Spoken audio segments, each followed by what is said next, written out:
Hello friends, তোমরা কেমন আছো? আশা করি তোমরা ভালো আছো আর আমিও ভালো আছি। আজকে অনেক দিন পরে একটা ভিডিও নিয়ে আইছি। তো এটা তো হচ্ছে শ্রাবণ মাস। তো শ্রাবণ মাসে তো মা মনসা পূজা হয়। আর আমার বাবার বাড়িতেও প্রত্যেকটা বৎসরই এই মনসা পূজা হয় সংক্রান্তির দিনে।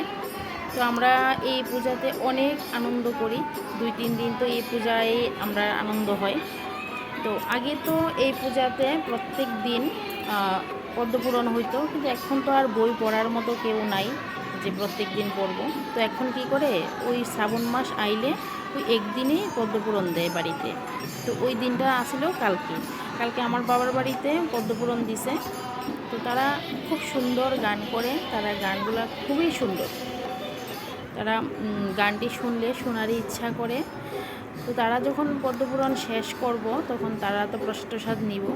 তো তারা প্রসাদ নেওয়ার পরে আমার মা বাবু কী করছে, তারা লেগে ছোট্ট একটা খাওয়ার আয়োজন করছে। তো ওই আয়োজনের মধ্যে তারার মেনুটা ছিল মুগ ডাল, আর আছিল ভাজি, তারপরে আছিল আলু, কাঁচাকলা, পনিরের একটা ঝোল, আর আছিল একটা মিক্সড সবজি। তো তারা বই পড়া যখন শেষ হইব তখন তারা প্রসাদের পরে তারা এই খাওয়া দাওয়া করে তারপরে তারা যাইব। কিন্তু তারার যে গানগুলা করছে ওই গানগুলা খুবই সুন্দর করছে। এখন তো আর বেশি দিন নাই, পূজা আয়া পড়তেছে, সংক্রান্তি আয়া পড়তেছে, সেই আবার পূজা হইব।